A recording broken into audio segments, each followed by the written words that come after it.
Well, I'm not sure how delighted Zion is to have me as his sponsor, but I'm very pleased to be the one that has the chance to come up and speak about him. Zion has only been with us for a year and a half, but he's packed more into that year and a half than most, and there's no shortage of stories about him.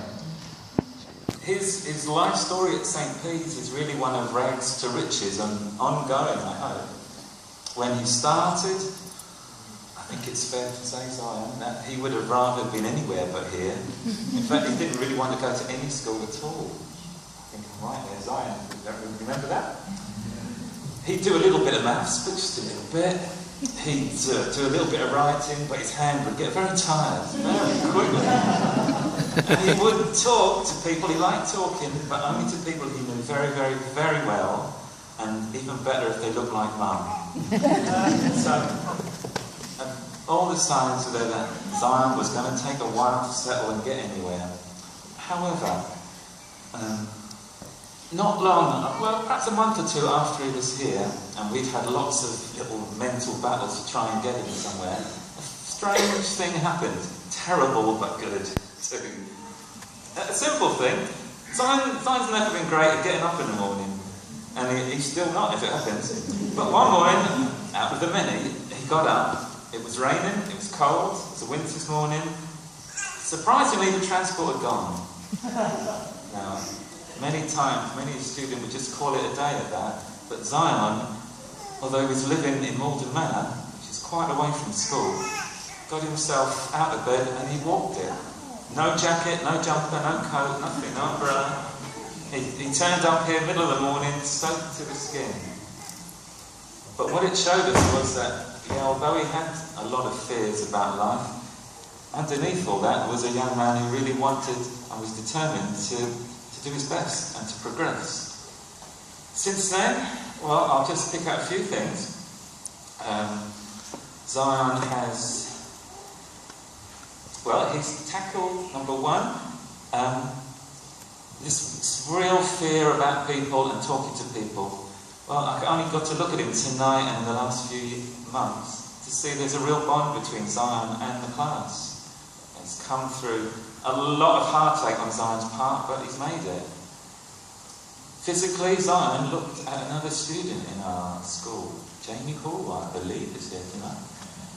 Now, Jamie and Zion have got the same physical barriers to learning, but Zion was doing no sport at all.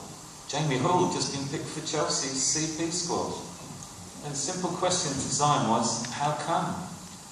Well, Zion could have just done nothing about that, but he is now a regular gym goer, he plays football, he's got a golf swing that's pretty better than mine, that's for sure. And so on it goes. He started work experience this year, did a good day one. On his way home, that very night he was assaulted by a group of teenagers and was quite badly beaten up. The old Zion would have not come out of his house for I don't know how long. But the new Zion took a couple of days, but came back, completed a second week very successfully, so well that he too, just like a previous student, was asked to stay on and come one day a week, and he's done that. The stories really go on and on about how Zion has picked himself up and is making a life for himself. We made him go to college one day a week, which to Zion was a bit like going to the dentist, I guess, because he did not want to go. Because he feared his future. What was he going to do? He had no idea. However, I've got to say now, I'm very pleased to say that he's found a future and he thinks it's in the world of, strange world to me, computers, digital music, design, and I'm delighted to say he's got himself a place at Nescott, where he'll be studying that over the next 3 years. So really, Zion, from very low beginnings, has been an inspiration to all of us, which is why at the start I said I'm really delighted to be up here, and I wish him the very, very best of luck at Nescott.